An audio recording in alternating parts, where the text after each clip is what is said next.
नमस्कार, मी गिरीश निकम. आनंदवन ॲट 71 या विशेष कार्यक्रमात आपल्या सर्वांचं स्वागत. आनंदवनच्या सर्वेसर्वा डॉक्टर शीतल आमटे यांनी आपलं जीवन संपवलं. त्यांच्या जाण्यामुळे आनंदवनावर शोककळा पसरली. आनंदवनच्या विस्तारात त्यांचं मोठं योगदान होतं. यंदाच आनंदवनच्या उभारणीला 71 वर्ष पूर्ण झालीत. डॉक्टर शीतल आमटे यांच्या आनंदवनातील आठवणी जागवणारा हा स्पेशल रिपोर्ट.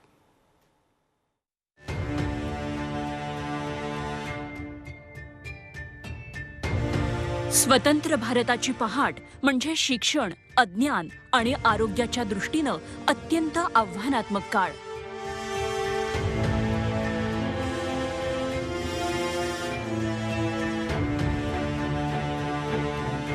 पूर्वजन्मीचा शाप, दैवी कोप, ठोस औषध नसलेला आजार म्हणजे कुष्ठरोग. अशा गैरसमजुतीतून समाजातूनच नव्हे तर घरातूनही हद्दपार करायला लावणारा असा हा आजार हेच चित्र होतं. शिवाय अशा कुष्ठरोग्यांवर उपचार करणारा वैद्यही तिरस्काराचा विषय. चंद्रपुरात वकिली करणाऱ्या मुरलीधर देवीदास आमटे या तरुणानं वरोरा शिवेच्या बाहेर डॉक्टरी पेशाची माहिती नसताना कुष्ठरोग्यांच्या जखमा पुसत मानवतेच्या सेवेला सुरुवात केली. आणि सतत प्रयत्न एकाच ध्यासातून 1951 मध्ये एका खडकाळ माळरानावर आनंदवन या रोपट्याची रुजवणी झाली.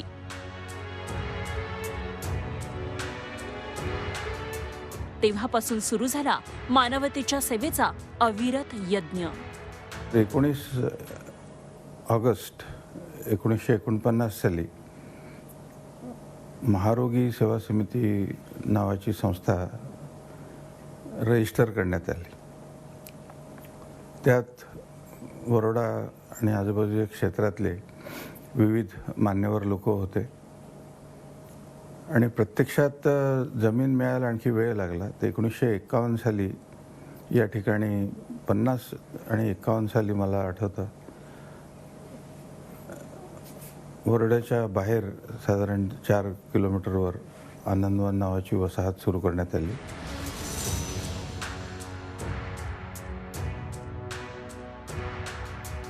बाबा आमटे आणि त्यांच्या पत्नी साधनाताईंच्या अविरत कष्टातून कुष्ठरुग्णांसाठी हक्काच्या विश्वाची निर्मिती झाली.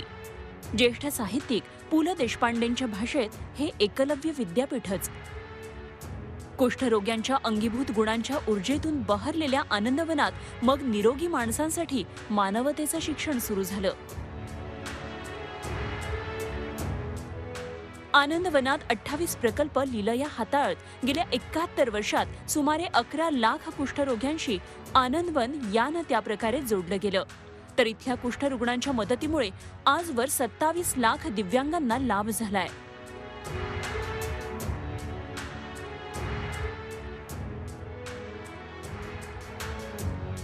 एक वेळ तर इकडे 139 उद्योग होते की मीठ, साखर आणि तेल सोडून असं सगळं इकडं लोक निर्माण करायचे. आणि अशा तऱ्हेने समाजामध्ये मग शेकडो लोक समाजामध्ये वापस जायला लागले की आनंदवनच्या लोकांना सर्टिफिकेट नाही म्हणून दिवंगत पु ल देशपांडे त्याला एकलव्य विद्यापीठ म्हणायचे. कुष्ठरुग्णांची संख्या जगात कमी होत चाललीय. मात्र कुष्ठरुग्णांकडे पाहण्याच्या समाजाच्या दृष्टिकोनात आजही फारसा फरक पडलेला नाही. म्हणूनच 50च्या दशकातील आनंदवन आजही कुष्ठरोग्यांसाठी तेवढंच गरजेचं आहे. इथे आम्हाला व्यवस्थित आहे. औषध पाणी, दवाई, गोळ्या आणि आमच्या जखमा पण कमी होतात. आजार झाला तर आम्ही वार्डात येऊन राहू शकतो. बरे झाल्यानंतर आम्ही रूमवर जातो. आल्यापासून थोडा फरक जाणवतोय सर. मला 30-40% फरक पडला. सगळी सुविधा चांगली आहे. ट्रीटमेंट झाल्यानंतर थोडं बरं वाटल्यानंतर जावं म्हणते मी. मुलं लहान आहेत माझे.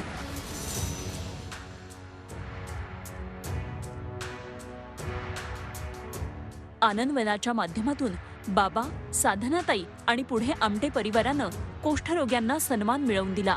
आणि म्हणूनच आजही बाबांच्या आठवणीनं आनंदवन वासियांना गहिवरून येतं. 50-60 वर्ष होता येते येऊन घरं बांधले, 60-70 घरं आणि कालीच पहिल्यापासून कालीच. नंतर इकडे घरं झाले. इथे सर्व आनंद आहे, कोणती गोष्ट कमी नाही आहे. बरंच काही चांगलं शिकायला भेटलं, जे गावामध्ये आपण काही समजत नव्हतं, पण या ठिकाणी चांगले अनुभव आले, चांगलं काम करण्याचे अनुभव आले. विकास भाऊ, ताई, बाबा यांच्या सान्निध्यात राहून आम्ही बरंच काही चांगलं शिकलो आणि आनंद वाटला या ठिकाणी.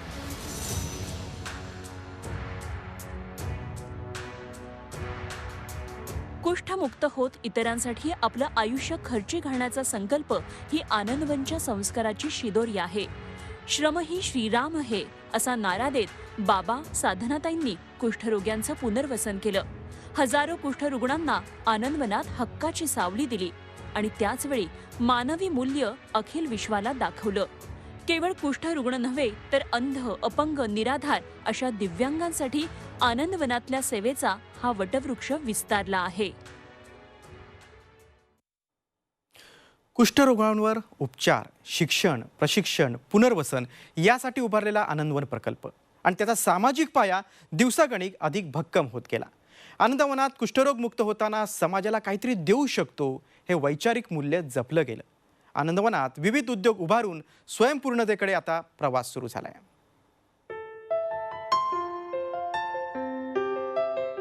पन्नासच्या दशकापासून शेकडो कुष्ठरुग्ण आनंदवनात दाखल होत होते. समाजानं वाऱ्यावर सोडलेले हे लोक भीतीच्या आणि दहशतीच्या छायेत होते. त्यांच्या भळभळणाऱ्या जखमांवर उपचारानंतर अनेक जण बरेही झाले, मात्र तरीही समाज त्यांना स्वीकारायला तयार नव्हता. अशा परिस्थितीत विविध कौशल्य शिकवून त्यांना झेपेल अशा विविध गोष्टींच्या निर्मितीच्या कामी तयार करण्यात आलं. बांधकाम, शेती, सूतकताई, पादत्राण निर्मिती, सतरंजी निर्मिती आणि अगदी शुभेच्छा पत्रही तयार करण्यापर्यंत उत्तम कला कौशल्य विकसित केली. एकेकाळी आनंदवनातील हाताने टाकाऊ वस्तूंपासून तयार केलेल्या शुभेच्छा पत्रांना तर मोठी मागणी होती. मात्र गेल्या काही वर्षातील डिजिटलायझेशनमुळे शुभेच्छा पत्र मागे पडत गेली. त्यामुळे फॅब्रिक कोलाजच्या निर्मितीतून नवा पर्याय उपलब्ध करून देण्यात आला.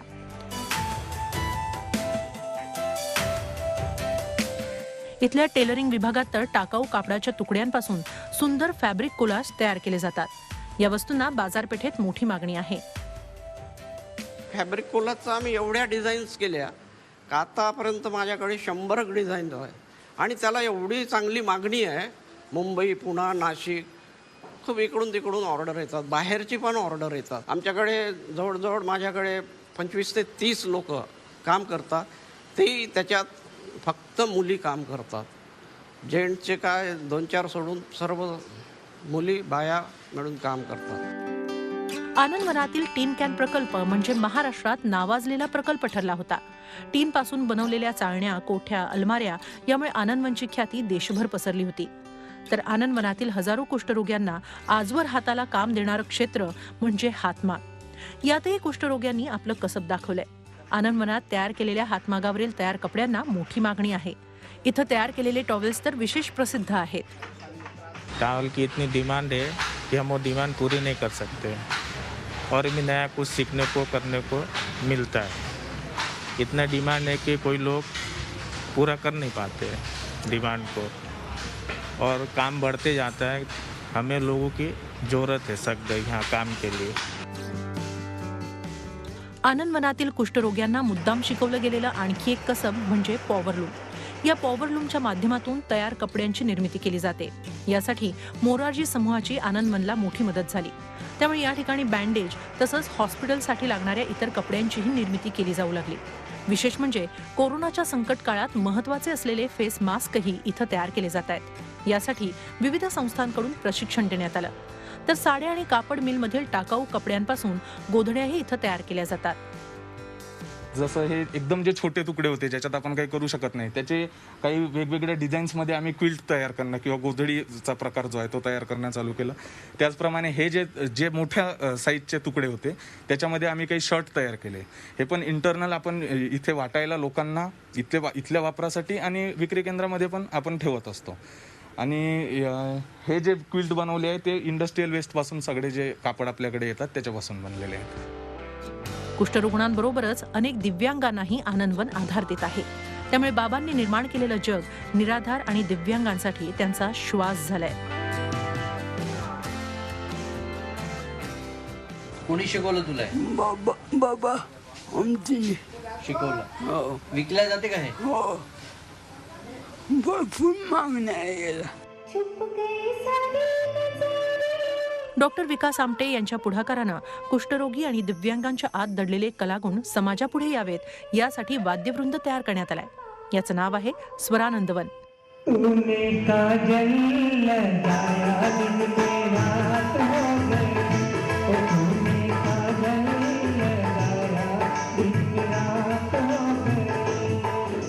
शिक्षण, प्रशिक्षण आणि पुनर्वसनासह हे कलागुण विकसित करण्यासाठी आनंदवननंच पुढाकार घेतला. स्वरानंदवनला आज 18 वर्ष पूर्ण झाली आहेत. याचे सुमारे 3000 प्रयोगही झाले. यातून एकत्र होणारा निधी आनंदवनचं मोठं आर्थिक बळ ठरतंय.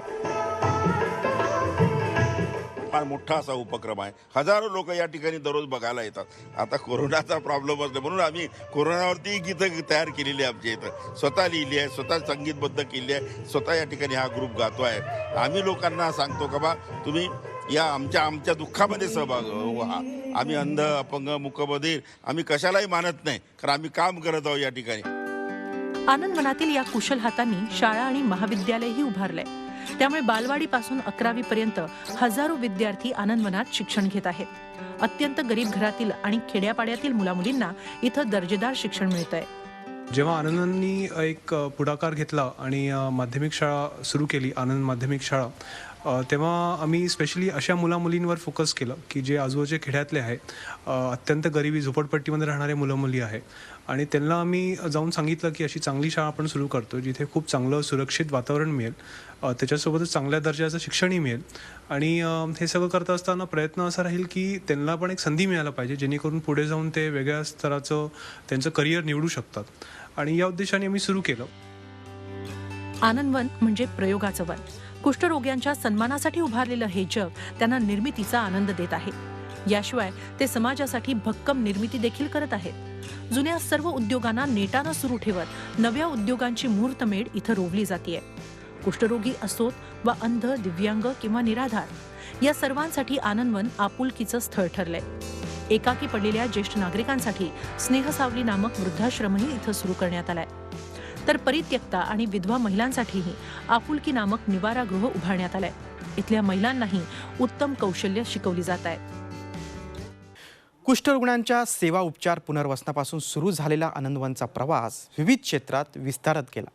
आनंदवनात जुन्या कल्पनांना नाविन्याची जोड देत नवनवीन उपक्रम, प्रयोग राबवले जात आहेत. या सर्व प्रकल्पांना पर्यावरणाची जोड दिली गेली. आनंदवननं जपलेली हिरवाई, जलसिंचन क्षेत्रात केलेलं काम आणि जैवविविधता जोपासण्यासाठी घेतलेली भरारी उल्लेखनीय ठरली आहे.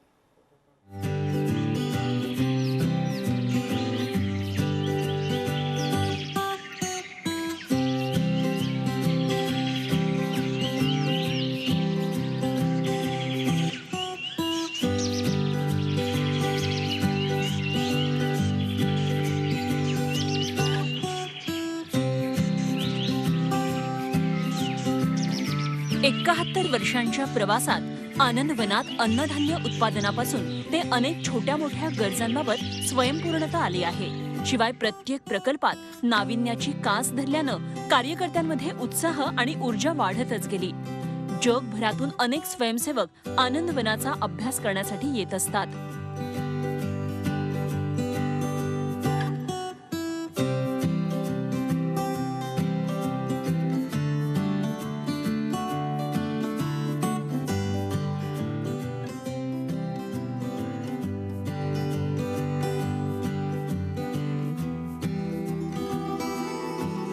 प्रकल्पात पर्यावरणीय दृष्टिकोन हवाच असा ध्यास घेत आनंदवन प्रकल्पात मियावाकी पद्धतीनं 53,000 झाडांची लागवड केली आहे.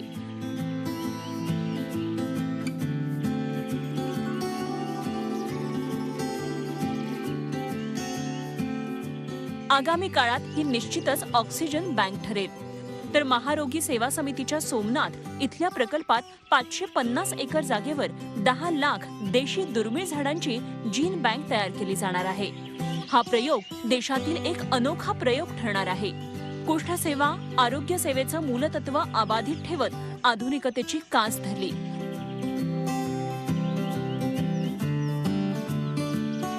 आनंदवन हा एक प्रयोग आहे. यश अपयशातून निघालेलं हे एक अमृत आहे. आम्हाला असं वाटत होतं की आपल्या प्रत्येक प्रकल्पाला कुठेतरी पर्यावरणीय अँगल असला पाहिजे. आणि त्यातून मी अगदी छोट्याशा प्रमाणावर सुरू केलं होतं की माझ्या मुलाच्या हातून दर महिन्याला 1 झाड लावायचं. आणि तसं करता करता काय झालं की आम्ही जवळपास आत्तापर्यंत 93 झाडं लावली दोघांनी मिळून. पण ते प्रोजेक्ट इतक्या मॅसिव्ह स्केलचं झालं आहे की ह्या सगळ्या एरियामध्ये तुम्ही साधारण 53,000 झाडं बघू शकता जी आम्ही 1 वर्षात लावली. त्याच्याही पलीकडे आता आम्हाला सोमनाथच्या 550 एकर जमिनीवर एक 10 लाख झाडांचं रेअर नेटिव्ह फॉरेस्ट स्पीशीज त्याचं कॉन्झर्वेशन करणारं मोठं एक प्रोजेक्ट करायचं. हे भारतातलं सगळ्यात मोठं प्रोजेक्ट मॅनमेड असू शकेल.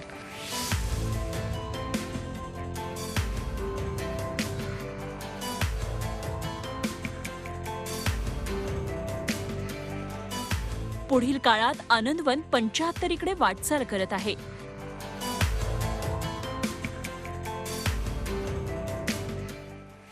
नव्या कल्पना घेत सेवाभाव कायम ठेवत पिढ्या घडवण्याचं काम आनंदवन करतच राहणार आहे.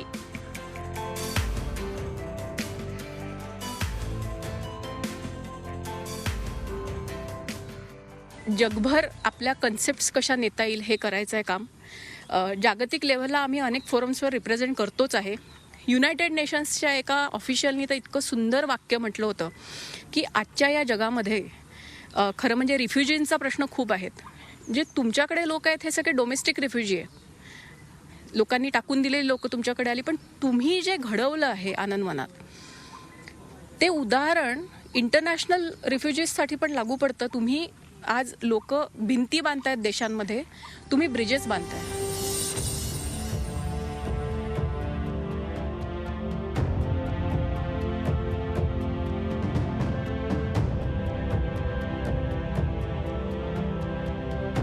शृंखला पायी असू दे मी गतीचे गीत गाई, दुःख उधळायास आता आसवांना वेळ नाही. आनंदवनातील कुष्ठरोग्यांबाबत बाबा आमटे यांनी व्यक्त केलेले हे शब्द आजही प्रेरणादायी आहेत. पायात मणामणाच्या बेड्या असल्या तरी नवनिर्मितीची आस लागलेले हे हात दुःखाला युगानुयुगे हरवत आहेत. हीच वृत्ती आनंदवनाचा प्राण आहे आणि जगण्याचं कारणही. आनंदवन म्हणजे श्रमाचं विद्यापीठ. कुष्ठरोग्यांच्या आणि निराधार, वंचित आणि दुर्बल घटकांच्या श्रमाला महत्त्व देणारी संस्था. ही संस्था 71 वर्षांची झाली आहे, म्हणजेच 75कडे वाटचाल. आनंदवनच्या 3ऱ्या पिढीनं सर्व आव्हानं पेलून आनंदवन संस्था अतिशय वेगानं, उमेदीनं पुढे नेण्यासाठी म्हणून कंबर कसली आहे. पुढच्या काही काळामध्ये आनंदवनातील सर्व प्रयोग सफल होवोत अशीच कामना. व्हिडिओ जर्नलिस्ट मंगेश हस्तकसह आशिष अंबाडे, झी मीडिया, आनंदवन, चंद्रपूर. दुर्लक्षित उपेक्षितांचा आधारवड म्हणजे आनंदवन आणि समाजातल्या विविध स्तरांना जोडण्याचं पुलाचं काम आनंदवननं केलेलं आहे. आनंदवन @71 या विशेष कार्यक्रमात आता इथंच थांबतोय. त्याच्या बातम्यांसाठी पाहत राहा झी 24 तास. रहा एक पाऊल पुढे.